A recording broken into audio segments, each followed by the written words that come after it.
Yo, what up you guys, Magic IQ here, and today I'm bringing you guys the Cube tuned RSR, man. And this thing is the best car in A class because it wins a majority of the races and has amazing acceleration. Doesn't have the greatest top speed, but it does get yourself pulled away from the pack enough to where they're not really able to catch up unless it's a really straightaway speed race kind of thing.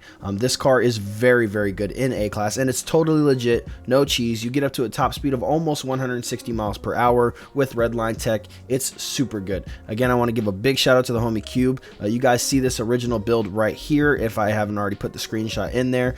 This thing is super good. I worked off that originally and I've changed it up a little bit to fit my personal preference. I like my boost to hit a little bit sooner than the big turbo, so I've been using the twin turbos, and it is very good, man. It's just as good. I really love the build. The times are pretty comparable. It's just more or less fits my driving style with the twins, but if you guys want to try the big turbo, you guys go ahead and try it. Let's get straight into the build though and go over the performance parts in this car. Now, first things first, we start off with the motor. We're using the 2.3 inline 4 that comes stock with 217 brake horsepower, but we got it tuned up to 329 horsepower with a max torque of 258. The stats don't really matter, but I'll read them to you guys anyway. 12.6 quarter mile, and I believe it is a 4.6 0 to 60 with a top speed of 154. All of those stats change when you use the manual, so when you're using manual, that 0 to 60 is faster. You want to launch this car in third gear, by the way. You can launch it in second and shift quickly, but third gear is more consistent with the twins. Second gear I would definitely recommend for the big turbo though. The top speed is 154, but like I said, you can get that up to 160. Now, getting into the parts on this car, we got a pro induction here, a basic ECU, a basic fueling system, a basic exhaust, and elite dual turbochargers here. We also have a sport bottle of nitrous with elite regular suspension. The stock brakes on the car are super, so just leave those on there, as well as elite grip tires, man.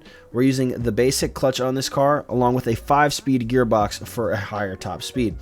We're using an elite differential on this car as well with nitrous drift and grip auxiliaries because the micro drifting on this car is amazing. Now, you can actually build a cheese version of this car with the 4-speed, but I'm not going to promote those cars anymore. I know you guys want me to try and veer away from that, so I'm going to try and stay away from it. Plus, they'll all get patched pretty soon. But I'm not going to lie, they are fun to use sometimes, especially when everybody else is using them and you can compete with them. It's pretty fun, but the legit builds are just as good, man. This thing kind of outclasses everything on Corner Kings, though. I haven't really seen anything else really keep up with it in terms of the legit cars in this game for A class. This thing's pretty legit, bro. As you guys see here in the handling, we are running 80% grip. The steering sensitivity for me is right in the middle, and the downforce for me is right in the middle. You can turn it up high a little bit if you don't like how it feels. I actually like how the car feels a little bit looser. In my personal opinion, I think it feels the best this way. Traction control is off, and drift entry is to brake tap, okay? This build is amazing. Cube and I also are in agreement that we both kind of think brake to drift is faster. I'm going to come out with a build tomorrow, double uploaded with the Murcielago on how to drive manual and how to micro drift in Need for Speed Unbound. It's kind of a personal preference because there's amazing drivers like Waterblob who think gas to drift is better, and I know that Kois himself thinks gas to drift is better, but he's also a drift racer, so it's kind of different. But me and Cube just think it's a little bit easier to get those micro drifts done with brake tap, and it feels a lot more comfortable as well on certain tracks.